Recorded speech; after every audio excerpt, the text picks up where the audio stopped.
Hello students of class 8, good morning. I am Malik sir. I am going to continue the lesson conservation of plants and animals. In last lecture I had discussed about the national parks and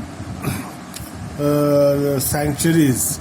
Today I am going to discuss about the biosphere, right? So biosphere is what? A multi-purpose project area which is developed to ensure biodiversity and also to educate, train and create awareness about the environment aspects and eco-friendly living called a biosphere reserves. तो biosphere reserves क्या होता है? थोड़ा सा बड़ा रूप है sanctuaries और नेशनल पार्क का, तो उसमें और भी सारे एस्पेक्ट्स को जोड़े जाते हैं. ठीक है, बायोडाइवर्सिटी को कंजर्व करना है, लोगों को शिक्षित करना है, एजुकेट करना है, ट्रेन करना है, उनको ट्रेनिंग देनी है और उनके बीच क्रिएट अवेयरनेस मतलब जागरूकता पैदा करना है एनवायरमेंटल एस्पेक्ट्स के बारे में, और वो कैसे एनवायरमेंट के साथ इको फ्रेंडली रिलेशन डेवलप करके वो रह सकते हैं. ठीक है, तो इंडिया की जहाँ तक बात है तो इंडिया में लगभग 18 बायोस्फीयर रिजर्व्स हैं, है ना. उनमें से कुछ जो वेल नोन बायोस्फीयर रिजर्व्स हैं वो यहाँ बताए गए हैं. नीलगिरी बायोस्फीयर रिजर्व्स है, नंदा देवी बायोस्फीयर रिजर्व्स है, सुंदरबन बायोस्फीयर रिजर्व्स है, gulf of Mannar biosphere reserves है ना. ये सब कुछ वेल नोन जो ज़्यादा परिचित हैं, हम लोग ज़्यादा पॉपुलर है, उनके बारे में बताया गया है. ये एक चीज़ और है, ये also contain protected area in it. इसमें ये प्रोटेक्टेड एरिया को भी कंटेन करते हैं. जैसे Pachmarhi biosphere reserve consist of 1 national park.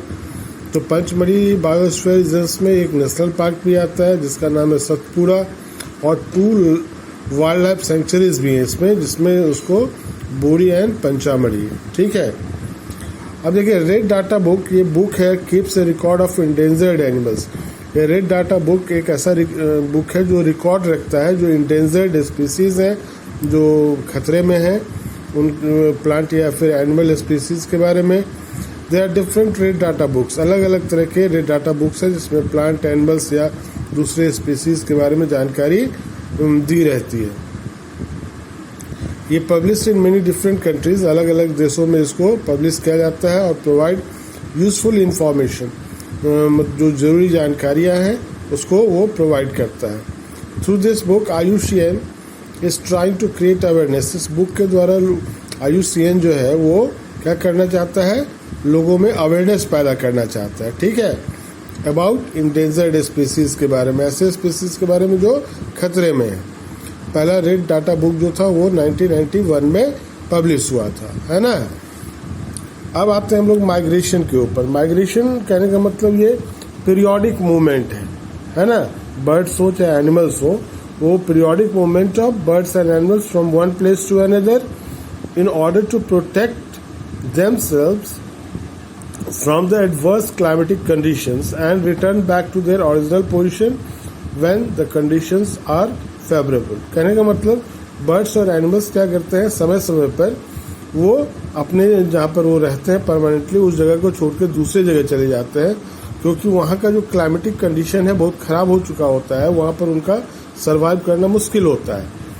तो वो दूसरे जगह चले जाते हैं और फिर जब अपने जगह पर उनका कंडीशन फिर बेहतर होता है तो फिर वापस लौट जाते हैं. तो ये जो पीरियोडिक मूवमेंट है बर्ड्स और एनिमल्स का, और सीजनल माइग्रेशन भी कर सकते हैं, इसी को हम लोग माइग्रेशन कहते हैं. सीजन के लिए हो सकता है जैसे साइबेरियन क्रेन.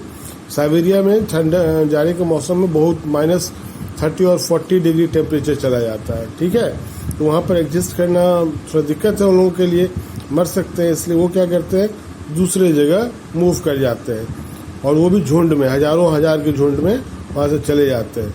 इंडिया में भी आते हैं, और जब उनके यहाँ कंडीशन बेहतर हो जाता है तो फिर वो अपने जगह वापस लौट जाते हैं.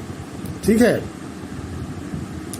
अब रीजन्स ऑफ माइग्रेशन देखिए क्या सब कारण है. एक तो है to escape the harsh and unfavourable climatic condition से बचने के लिए ऐसा करते हैं, या फिर वो और बेहतर कंडीशन के तलाश में, कंडीशन ऑफ टेम्परेचर, फूड और वाटर की तलाश में माइग्रेट करते हैं, या फिर to get suitable place for reproduction, या फिर रिप्रोडक्शन के लिए वो एक बेहतर जगह की तलाश में एक जगह से दूसरी जगह जाते हैं। जैसे एक है सालामन फिश है ना, वो माइग्रेट्स करता है फ्रॉम सॉल्ट वाटर, वो मतलब समुद्र वाले पानी में रहता है, मेराइन वाटर में रहता है, तो वो रिप्रोडक्शन के लिए क्या करता है, फ्रेश वाटर में मूव करता है, वहाँ अंडा देता है और कम बैक्स, फिर अंडा दे के वो वापस अपने ओरिजिनल प्लेस पर लौट जाता है।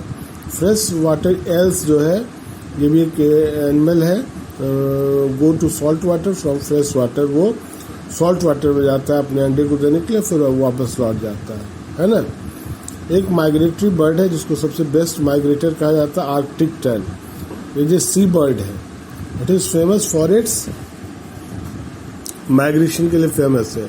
It flies from Arctic region north pole to the Antarctic region south pole. Arctic region से मतलब समझिए नॉर्थ पोल से साउथ पोल वो माइग्रेट करता है, and back again each year, हर एक साल, और फिर वापस भी लौट जाता है, मतलब एक बार जाना फिर एक बार वापस लौटना। This 19,000 kilometer journey each way ensures that this bird sees 2 summer season। मतलब ये 19,000 किलोमीटर का जर्नी इसका हो जाता है, ठीक है, दोनों तरफ से, तो समझिए 38,000 किलोमीटर वो मूव करता है। Ensures that this bird gets 2 summer season, मतलब 2 गर्मी का सीजन वो इसी में बिता देता है आने जाने में। And more daylight than any other creature on the planet। इसके पास ज़्यादा डे लाइट होता है दूसरी किसी भी क्रिएचर की तुलना में। एक साइबेरियन क्रेन है जिसका अभी बताया नॉर्मल हैबिटेट इज साइबेरिया, जो रशिया में पड़ता है। When winter comes in Siberia and gets extremely cold, the Siberian crane flies thousands of kilometre, ये हजारों किलोमीटर्स उड़ता है, and comes to warmer places, जो गर्म जगह है, जैसे इंडिया है, भरतपुर सेंचुरी इंडिया में राजस्थान में है, यहाँ पर आके वो रहता है कुछ दिन तक, जब तक कि उसके यहाँ अपना मौसम ठीक नहीं हो जाता है। तो Siberian crane stay in the warmer places in India for few months and then fly back, फिर वापस लौट जाता है Siberia when the winter ends there and the climate becomes favourable. जब वहाँ का क्लाइमेट वापस फेवरेबल हो जाता है तो वो वहाँ वापस लौट जाता है, ठीक है। तो इस तरह से ये चैप्टर आपका आज खत्म हो रहा है, खत्म हो गया। तो आगे फिर भी कल से मैं आपको क्वेश्चन आंसर देना स्टार्ट करूंगा इस चैप्टर का 7 का, ठीक है। इसको अच्छे से पढ़िए, पूरी चैप्टर को अब अपने से पढ़िए और देखिए आप कितना समझ पाए हैं, है ना। Thank you, have a nice day.